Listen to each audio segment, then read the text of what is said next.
Wherever we cast our eyes, we visualize, we keenly feel and deeply observe. Mushroom influence of science. But to tell you the manifest truth, one science only will one genius fit, so vast is art, so narrow human wit. In this epoch or eon of eclat, seek of saw, I mean George Bernard Shaw, is superior to shopping, I mean flattery or adulation or psychophancy. Many individuals have like uncut diamond shining qualities beneath a rough exterior. G. Bishop is one of them. Shaw is under the sword, but in the realm of ever-muching, smart and modern English, Shaw is vivacious. His death is an irretrievable, I mean incalculable, or dead lot to English jump. Every man of his generation is to some degree indebted. He has given more delight to the world of men at large than any man of his time. Sometimes the brilliance or scene of his dialogue leads him beyond the bound of dramatic propriety, so that the stage becomes a hustings. Shaw believes that science is superstitious. Look at the end of what? The petty dawn, the undone past. Robert Browning it is, a poet of brawny or snewy or lusty, I mean robust optimism. It is a morose poem, love poem, designated the last night together. What hand and brain went appeared, what fatal life conceived and dared, what act proved all his thought had been, what will but fed the fleshly skin? All must strive, but who succeed?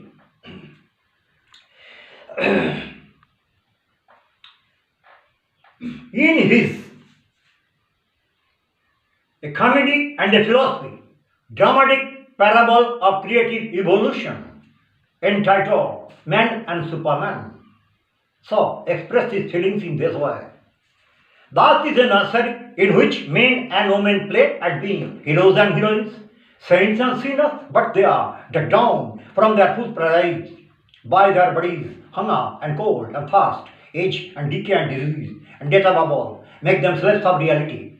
Tomb is the terror of all terrors, but after proper reflection we find departure or of it is an illusion. Destruction is nothing but a change in form and name. So, thanatophobia makes us demasculinized. Faith in divinity smoothens all the complications of life and makes us spot on.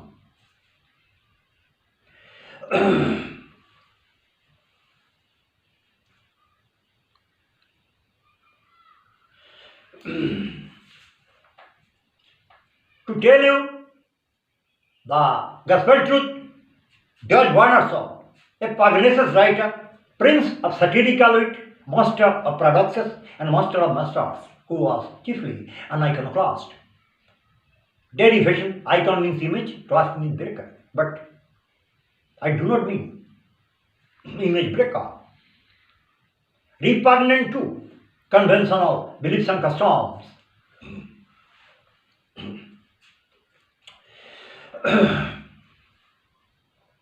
His masterpiece or magnum opus, Latin, Man and Superman,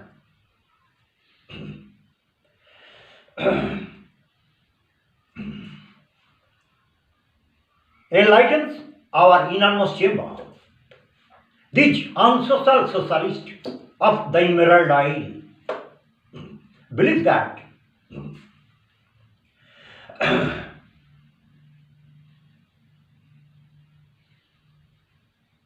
nothing is glorious in love and war. Both are based on fraud and deception. Some believe that romantic love is not real, but a man's full-blooded biological attraction for a girl is his real love. Shakespeare, in his comedy entitled As You Like It, says All the words stage, all the men and women merely players, they have their exist and intentions. The last sin of all that ends this strange eventful history is a mere oblivion. And second, puerility, I mean childishness. Sans teeth, sans taste, sans eyes, sans everything. Compares of such dialogue in the dramatic parable of creative evolution, man and Superman.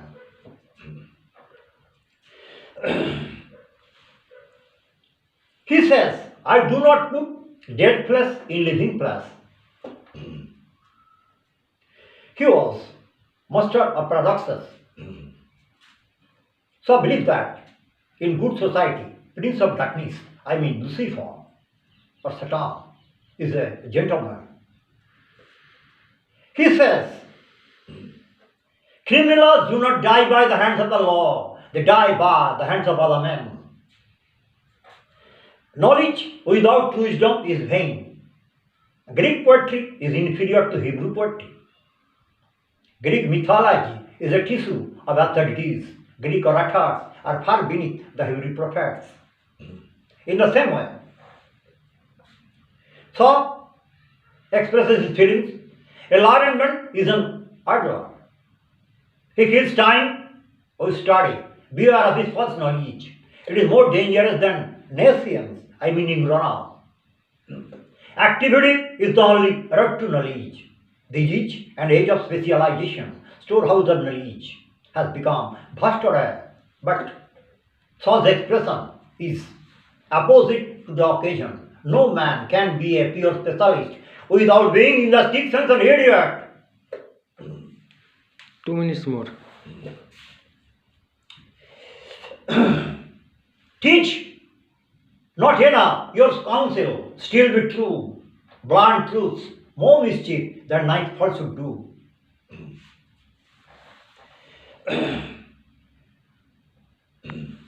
If, when a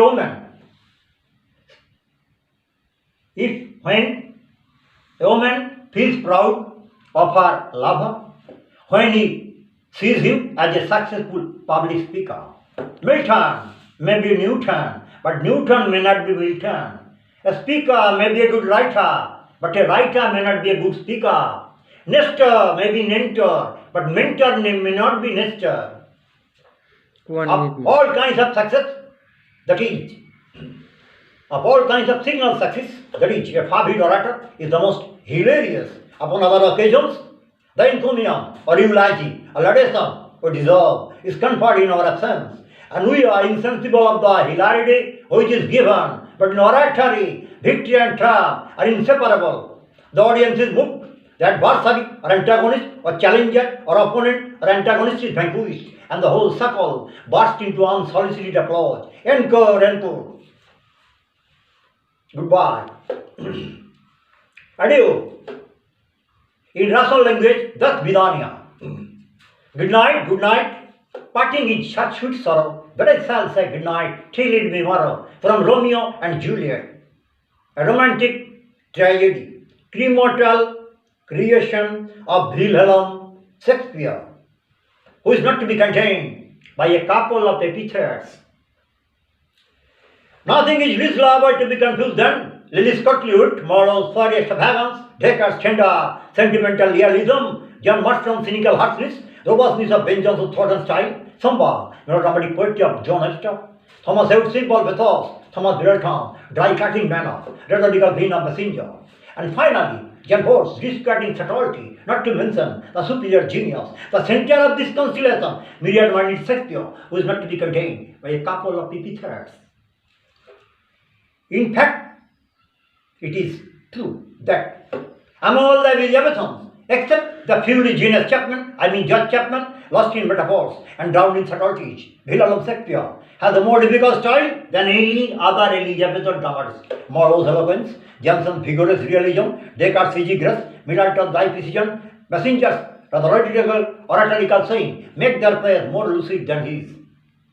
He is a big note of interrogation to all ages to come. If Shakespeare be a Gulliver, we are undoubtedly Lilliput in respect of our might and men. Mathura novel, a good thought among the Victorian poets. 30 seconds. Others have ideal questions. Dot 3. The Vascan of the mice cannot steal out of paying knowledge for the luckiest hill that to the stars uncrowns his majesty, planting his steadfast footsteps in the sea, making of heaven of heavens his dwelling place, pierced by the cloudy border of his vest to the foil touching of mortality. And it is the star, sun brimstone, self-schooled, self-honored, self-scanned, self-secure, but as all vain the immortal spirit must endure, all grief that bow, find their soul was in the victorious brow. Thank you. Banerjee, without reservation, I mean thank you wholeheartedly for your unstinted cooperation and heartfelt